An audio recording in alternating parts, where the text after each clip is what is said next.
Talakayang Bayan. Masusing pag-uusapan ang mga programa at proyekto ng bayan. Talakayang Bayan. Ilalahad ang mga plano at direktiba ng pamahalaan. Pag-aaralan ang bawat anggulo ng sitwasyon. Lilinawin ang bawat issue. Magbibigay ng matalino at makabuluhang talakayan. Talakayang Bayan. At nagbabalik ang ating programang Impormasyon ng Bayan para sa lahat. Nandito na po tayo sa ating ikalawang segment, ang Talakayang Bayan. Today is the month of July at syempre alam naman po natin na tuwing buwan ng Hulyo ay ipinagdiriwang natin ang Nutrition Month. Kung kaya't mapalad po tayo ngayong araw sapagkat makakasama po natin ang ating Municipal Nutrition Action Officer. Sabay-sabay po nating i-welcome si Ma'am Lorraine F. Abiog. So yan po Ma'am Lorraine, magandang umaga po at welcome back sa ating programang Impormasyon ng Bayan para sa lahat. Good morning po, Sir Jong. Good morning po sa lahat. So ayun po, thank you so much po sa pagpapaunlak po ng interview. Alam po namin na bagamat busy po kayo this month, ay nagpaunlak pa din po kayo ng interview dito sa amin sa Municipal Information Office. Oo naman, Sir Jong. Anytime, basta ikaw. Thank you so much po. So yun po nandito po tayo para magkaroon lang po tayo ng konting katanungan at syempre humingi rin po kami ng kasagutan sa mga bagay-bagay na pwede po naming alamin pa patungkol dito sa ating Nutrition Month 2026. Gusto po naming malaman ano po yung tema ng Nutrition Month 2026 at paano po ano po yung mensahe na nais nitong iparating sa publiko. Ang theme ngayon ay gusto niyang ipakita na merong vital connection between nutrition and the environment, no? Sabi nga po sa isang kanta, ang lahat ng bagay ay magkaugnay. So, syempre naniniwala tayo na ang kalikasan at nutrisyon ay may interconnection sa isa't isa. Tama po ba? Yes, interconnected talaga ang nutrition at kalikasan, no? Kung pangangalagaan natin ang ating kalikasan, essential kasi ang kalikasan, no, na magkaroon tayo ng secure na food systems. So, kung napapangalagaan natin ang ating kalikasan na essential para magkaroon ng sustainable food security at saka mga food systems at syempre, yung good nutrition para sa ating present and future generations. So yun po thank you so much for that. We'll get back to that later gusto lang po namin din malaman na since sa LGU po kapag month of July, ang Municipal Health Office, syempre katuwang ang Municipal Nutrition Action Office, sila yung nagsasagawa ng mga activities in celebration for the Nutrition Month. Gusto po nating malaman kung ano-ano nga po ba yung mga pangunahing activities na inihanda ng inyong tanggapan para sa pagdiriwang ng Nutrition Month ngayong taon at sino-sino po yung mga pwedeng makilahok sa mga activities po na ito? Okay. Nagkaroon po tayo ng kick-off activity noong July 6, no? Kung saan kasama po natin ang iba't ibang barangay, kasama rin po natin ang mga ibang hospitals, at syempre po ang mga kawani po ng pamahalaang lokal ng Brooks Point. Nag-conduct po tayo ng Nutrition Float Competition kung saan po ang mga participants na natin ay galing sa iba't ibang mga barangay. Nagkaroon po tayo ng 15 participants. At syempre po ang ating mga barangay ay magse-celebrate din po ng kanya-kanyang Nutrition Month as mandated po ng law. Kailangan every July tayo ay mag-celebrate ng Nutrition Month para mag-create ng awareness po on good nutrition among the population.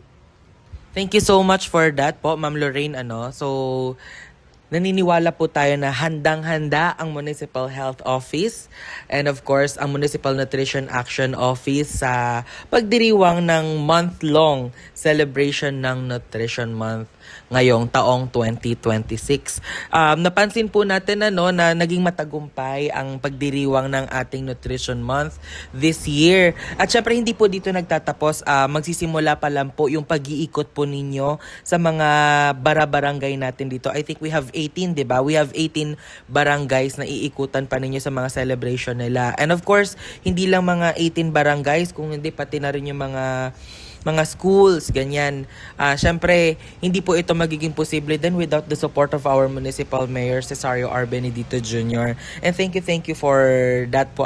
Dapat po nating tandaan na pangalagaan po natin yung ating kalikasan. Bukod po sa pagdiriwang ng Nutrition Month, ano-ano po yung mga programa o inisyatiba ng LGU Brooks Point sa patuloy na pagtugon sa mga issue na may kinalaman sa nutrisyon sa ating komunidad. So, syempre, ang Nutrition Month ay, kumbaga ang nutrition o ang mandato ng opisina ninyo ay hindi lamang nakatuon tuwing month ng July.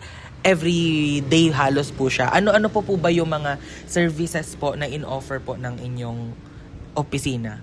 Meron po tayong mga routine programs na tinatawag, no? Kabilang po dito yung mga infant and young child feeding program. Meron din po tayong dietary supplementation program, micronutrient supplementation program, nutrition promotion program for behavior change.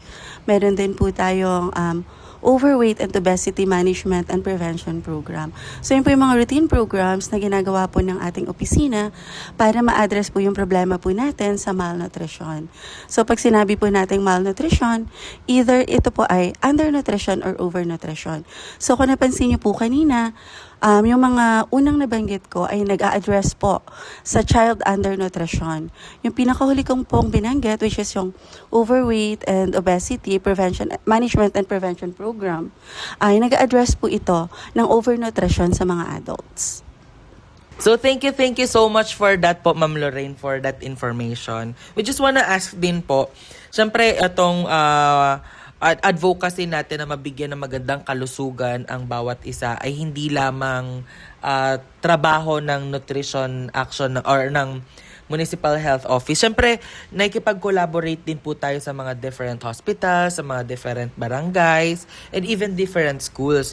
Paano po nakikiisa yung mga sektor po na yon sa ating komunidad in celebration for this Nutrition Month? At ano po yung inaasahan ninyong participation mula po sa komunidad ng bayan ng Brooks Point? So alam naman po nating lahat na ang malnutrition is a multifaceted problem, no? So kailangan po natin ng multi-sectoral approach. So every time po na meron tayong mga programs or mga interventions na ginagawa, tinatap po talaga natin yung mga agencies na concerned para ma-address po natin yung problema po natin sa malnutrition. So andyan si DepEd, andyan si MSWDO, andyan si Agriculture. When it comes naman po sa ating mga private sectors, nagtatap din po tayo ng mga private doctors para magbigay ng talk. Ang mga barangay po, meron din silang mga sari-sariling nutrition programs, no? So bukod po sa binababa na programs po ng LGU, ang ating barangay po ay nagkakandak din po ng kanilang mga nutrition interventions na galing lang mismo sa kanila. So how about their their participation? Okay naman din po sila in terms of communication? Hindi naman po ba mahirap makipag-ugnayan po sa kanila? Hindi naman po. Good thing po sa ating mga punong barangays ay supportive naman po sila sa ating mga binababang nutrition programs. Thank you so much po. Ito naman po, bakit po mahalagang pagtuunan ng pansin ang wastong nutrisyon at pangangalaga sa kalikasan? Lalo na sa tema po na ngayong taon ay nutrition at kalikasan, ating pangalagaan. Okay, so yun. Tandaan po natin, no? The health of our foods depends on the health of our planet, no? So kung pinapangalagaan po natin ang ating environment, we're also protecting our nutrition. Ang perfect nun, nung sinabi mong the health of our food depends on the health of our planet. So isa po itong panawagan po sa lahat ng ating mga listeners at ng ating mga audiences through different platforms na alagaan po natin ang ating kalikasan, alagaan po natin ang ating planeta kasi one day we're not sure pag ito ay na-deplete na, naging obsolete na. Ano pa po ba ang kakainin natin? So, thank you for that inspiring quote, Ma'am Lorraine. So, di po natin namamalayan ng oras po. Ito na lang po, last question na lang po. Ano po ang inyong invitation o paanyaya at mensahe sa mga mamamayan ng Brooks Point upang makiisa at suportahan ang aktibidad ng Nutrition Month 2026? Ini-invite po namin kayong lahat na makisama at makilahok po sa lahat po ng mga programs or activities na gagawin po namin ngayong Nutrition Month, no? Pero sana po hindi nagtatapos ang inyong pagtulong at pagsuporta po sa aming programa.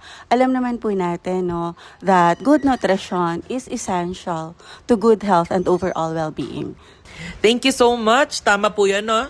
Na good nutrition is essential to good health and overall well-being. Maraming salamat po sa pagpapaunlak ng interview.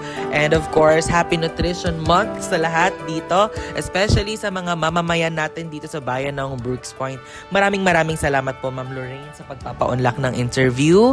Mabuhay po kayo at sana po hindi po kayo magsawa na suportahan ang programa ng Municipal Information Office. Thank you so much, Sir Jong. Happy Nutrition Month, everyone. And of course, thank you so much po. No, we would also like to acknowledge our Municipal Health Officer, Dr. Lovelyn R. Sotoza, our Municipal Mayor Cesario R. Benedito Jr., our Municipal Vice Mayor, Attorney Mary Jean D. Feliciano, and to our Sangguniang Bayan members. Muli po, Happy Nutrition Month sa ating lahat. Susunod na po ang ating serbisyong bayan pagkatapos lamang po ng ilang paalala. Talakayang Bayan. Masusing pag-uusapan ang mga programa at proyekto ng bayan. Talakayang Bayan. Ilalahad ang mga plano at direktiba ng pamahalaan. Pag-aaralan ang bawat anggulo ng sitwasyon. Lilinawin ang bawat issue. Magbibigay ng matalino at makabuluhang talakayan. Talakayang Bayan.